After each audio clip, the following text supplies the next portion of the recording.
안녕하세요, 여러분. 오늘 주제 정말 흥미롭습니다. 네, 안녕하세요. 사태 압박에 시달리던 한 정당 대표가 갑자기 긴급 기자회견을 열었잖아요. 네, 모두가 숨죽이고 지켜봤죠. 모두가 그의 입에 주목했는데 과연 그는 어떤 카드를 꺼내 들었을까요? 그리고 그 카드에 숨겨진 진짜 속내는 무엇이었을까요? 네, 겉으로 드러난 말과 그 말에 숨겨진 실제 의도가 전혀 다를 수 있는 게 바로 정치의 생리니까요. 그렇죠. 오늘 저희가 그 행간에 숨은 진짜 의미들을 하나하나 짚어드리겠습니다. 좋습니다. 그럼 이 기자회견을 한편의 포커 게임이라고 생각하고 한번 판을 읽어보죠. 모두가 그의 다음 수를 궁금해하는 상황에서 장 대표가 테이블 위에 가장 먼저 던진 카드 뭐였나요? 바로 전당원 투표라는 카드였습니다. 아, 전당원 투표? 네, 만약 당내에서 공식적으로 자신의 사퇴나 재신임을 요구하는 움직임이 있다. 그러면 그 결정을 당원 전체의 투표에 맡기겠다고 선언한 거죠. 근데 여기서 제가 처음부터 좀 헷갈렸던 부분이 있어요. 근데 어떤 부분이요? 그냥 당대표직만 건 게 아니라 자신의 국회의원직까지 모두 걸겠다고 했잖아요. 그렇죠. 이건 거의 뭐 올인을 외친 거나 다름없는데 단순히 쇼맨십이나 시간 끌기라고 보기엔 리스크가 너무 큰 거 아닌가요? 바로 그 지점이 이 전략의 가장 교묘한 부분입니다. 교묘하다고요? 네, 판돈을 엄청나게 키워서 아무도 쉽게 콜을 외치지 못하게 만드는 거죠. 아, 겉으로는 모든 것을 건 비장한 결단처럼 보이잖아요. 하지만 실제로는 상대방이 아예 게임에 참여할 수 없도록 판 자체를 설계한 것에 가깝습니다. 상대가 참여할 수 없는 판이라니요. 구체적으로 어떤 장치가 숨어 있는 건가요? 두 가지 중요한 함정이 있습니다. 첫째는 공식적으로 재신임 요구가 있으면이라는 전제 조건이에요. 공식적으로 요구가 있으면 네, 이게 바로 정치에서 말하는 독이 된 성배를 넘기는 전략이죠. 독이 든 성배요? 네, 겉으로는 민주적인 기회를 주는 것 같지만 누구든 그 잔을 마시는 순간, 그러니까 총대를 메고 공식적으로 재신임 투표를 요구하는 순간 당을 분열시킨 주범이라는 낙인이 찍히게 되거든요. 아, 그렇겠네요. 대선과 지방선거를 앞둔 이 중요한 시점에 누가 그런 정치적 부담을 지려고 하겠어요.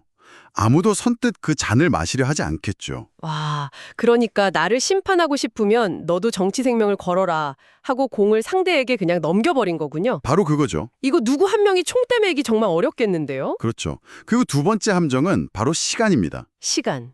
만약 누군가 정말 총대를 메고 요구를 한다고 해도 전당원 투표를 준비하고 선거인 명부를 확정하고 투표를 진행하는 과정 자체가 최소 몇 주는 걸립니다. 아, 절차가 있으니까요. 예.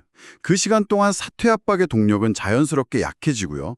장 대표는 전열을 가다듬을 시간을 벌게 되죠. 그렇군요.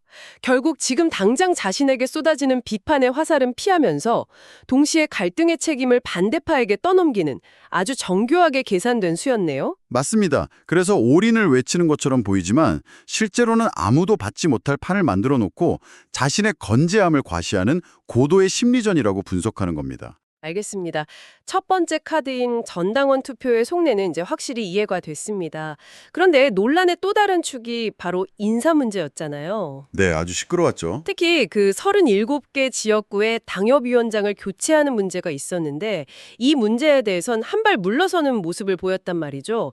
이건 진심이었을까요? 아니면 이것도 또 다른 카드였을까요? 이건 역시 매우 전략적인 후퇴라고 봐야 합니다. 전략적 후퇴. 네, 강대강으로 치닫던 국면에서 일단 가장 민감한 불씨 하나를 잠시 끄는 제스처를 취한 거죠. 명분은 당내 갈등 조정이었고요. 하지만 일각에서는 그래도 갈등을 풀려는 노력을 한 것 아니냐는 평가도 있던데요. 계속 밀어붙이는 것보다는 훨씬 낫지 않냐는 거죠. 물론 표면적으로는 그렇게 보일 수 있습니다. 하지만 이 조치가 왜 근본적인 해결책이 아니라 임시 방편에 불과하다는 비판을 받는지 생각해 볼 필요가 있어요. 그게 왜 그런 거죠? 이 갈등의 진짜 원인이 뭐였을까요? 바로 당대표 자신이 갈등의 한가운데 서 있다는 점입니다. 그렇죠. 그 한동훈 그룹 같은 핵심 그룹과의 소통 부재 문제가 계속 언급됐었죠. 바로 그겁니다. 진정한 리더십은 갈등의 당사자들과 직접 만나서 대화하고 오해를 풀고 합의점을 찾아가는 과정에서 나오는 거거든요. 네, 그렇죠. 그런데 이번 발표는 그런 과정이 전혀 없었어요. 일방적으로 이 문제는 나중에 얘기합시다 하고 혼자서 선언한 것과 같습니다. 아, 그러니까 활활 타오르는 불의 근원을 끄려고 한 게 아니라 그 위에 그냥 흙만 살짝 덮어놓은 격이라는 거군요. 정확한 비유입니다. 당장은 연기가 덜 나는 것처럼 보일지 몰라도 그 밑에서는 불씨가 여전히 살아있는 거죠. 그럼 나중에 더 큰 불이 날 수도 있는. 그렇죠. 결국 나중에 바람 한번 세게 불면 그 흙이 날아가고 불씨는 훨씬 더 크게 번질 수밖에 없습니다. 갈등을 해결하려는 진정성 있는 의지보다는 일단 급한 불만 끄고 보자는 의도가 더 강하게 읽히는 이유입니다. 그렇군요. 그러니까 전당원 투표라는 강공카드와 인사문제 보류라는 유화카드를 동시에 던지면서 국면 전체를 자신에게 유리하게 전환하려는 의도였네요. 정말 치밀합니다. 네, 강원 양면 전략을 효과적으로 구사한 셈이죠. 그런데 기자회견에서 가장 논란이 됐던 발언이 또 하나 있습니다. 아, 그 발언이요? 네, 장 대표가 나에게 사퇴를 요구하는 쪽도 그에 상응하는 책임을 져야 한다고 말했는데요. 이 지점을 강하게 비판하는 칼럼도 있었고요. 이건 도대체 무슨 의미로 받아들여야 할까요? 이 발언이 이번 기자회견의 본심을 가장 노골적으로 드러낸 대목이라고 생각합니다. 본심이요? 네, 이 말은 사실상 나에게 반대하는 목소리는 용납하지 않겠다. 그리고 나를 흔들려는 시도에는 반드시 정치적 보복이 따를 것이라는 아주 강력한 경고 메시지입니다. 와, 생각보다 훨씬 더 강한 말이네요. 그냥 책임 공방을 하는 수준이 아니라 거의 선전포고처럼 들리는데요? 그렇습니다. 한번 생각해 보세요.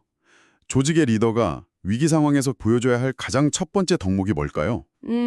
책임지는 자세 아닐까요? 바로 책임지는 자세입니다. 모든 책임은 저에게 있습니다.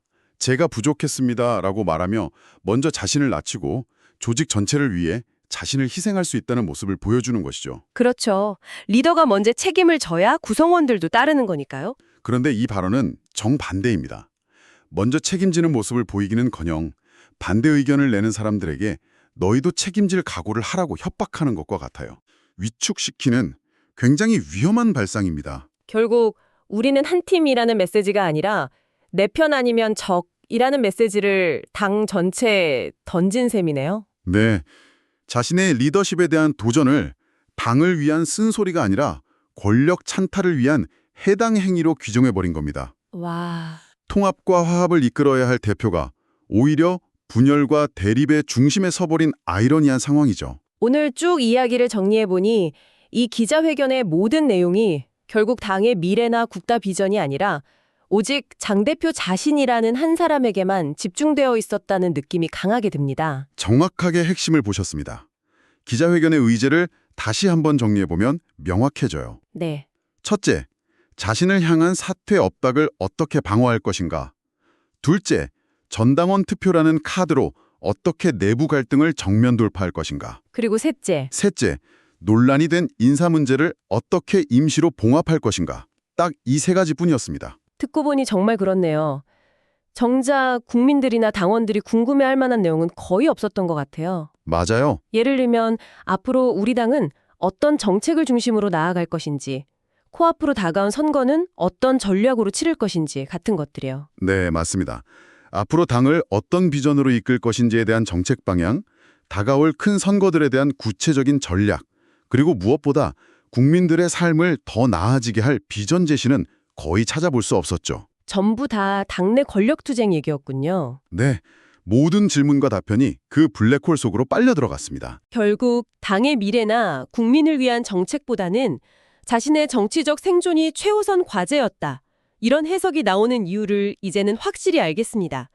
처음 봤을 땐 그저 복잡한 정치 싸움이라고만 생각했는데 그 이면에 이런 치밀한 계산이 깔려 있었네요. 그렇기 때문에 이번 기자회견을 한 줄로 평하자면요.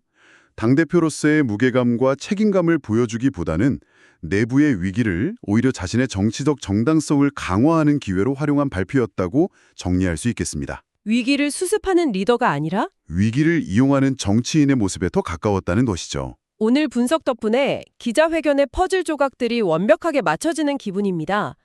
오늘 저희가 나눈 이야기들을 생각하시면서 관련 기사들을 다시 한번 읽어보시면 훨씬 더 명확하게 다가올 것 같네요. 네, 마지막으로 청취자분들이 생각해볼 만한 질문을 하나 던져드리며 마무리하고 싶습니다. 네, 좋습니다. 만약 한 조직의 리더가 심각한 위기에 대응하는 첫 번째 방식이 비판의 목소리를 잠재우고 자신의 권력을 더 공고히 하는 것이라면 네. 그것은 그 조직의 동료들과 반대파 모두에게 어떤 신호를 보내는 걸까요? 이것이 과연 진정한 통합의 시작일지 아니면 더 크고 파괴적인 다음 갈등을 예고하는 전조일지 한 번쯤 깊이 생각해 보시는 것도 이번 사안을 이해하는 데 큰 도움이 될 겁니다.